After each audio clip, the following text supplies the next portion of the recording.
So there are a lot of NASCAR drivers out there who are the favorite to win the championship or had a really dominant season and they made one mistake and it cost them.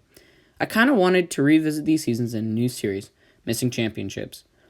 I feel like we should start with an obvious one, Denny Hamlin, 2019.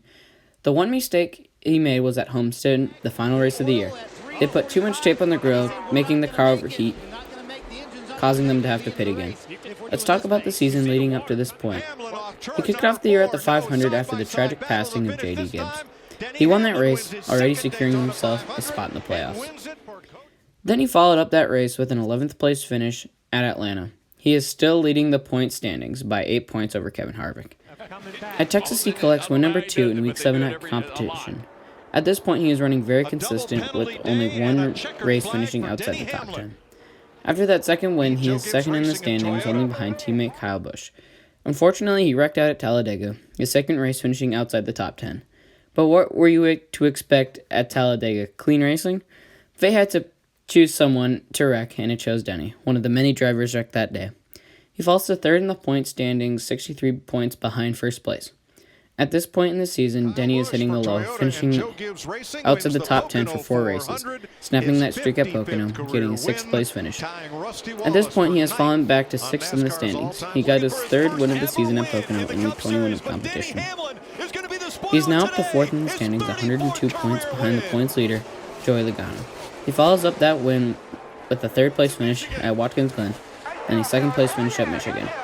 Then he knocks off win number 4 at Bristol with his most unpopular win, edging out Matt DiBenedetto. Going to who can clear the traffic right there? You saw Matt trying to turn underneath Austin Dillon, and it hurt him. As they come up on 1 lap to go.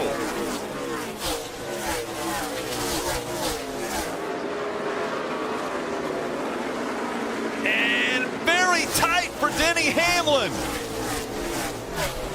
The checkered flag will fly. Hamlin wins at Bristol. He's now up to 3rd with all those really high finishes. Going into the playoffs, he is 2nd in the standings, only behind his teammate Kyle Busch. Going into the round of 12, he does not have a win in the playoffs yet. He got his first win of the playoffs in 5th of the season at Kansas. Joey Logano actually picking spots up back in the pack. Cars on the fence off of turn 4. Keselowski having trouble. He's really slow. The white flag came out.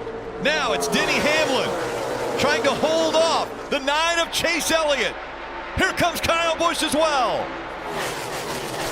Down the backstretch for the final time. Oh, a good run by the 18. Kyle Busch with momentum. Here comes Chase Elliott. Denny Hamlin up the racetrack. Look at the points. Out of turn 4. Denny Hamlin will win at Kansas. And who will advance? After a 3rd place finish at Talladega. After that win, he is in 3rd place in the standings, 9 points behind the points leader Kyle Busch. After that win in the round of 12, he moves on to the round of 8. He gets a 6th place finish at Martinsville, then doesn't do too hot at Texas, getting a 28th. Lucky for him, he finishes off that round with a win at Phoenix, locking himself into the Championship 4. As he goes into the Championship 4, he is 2nd in the standings behind teammate Martin Truex Jr. Going into Homestead, he's the favorite to win it all, but fate would say otherwise. I rewatched this race to find some things that I noticed about Denny's run throughout the day. He wouldn't fire off as fast like Truex or any other driver, but later into the run,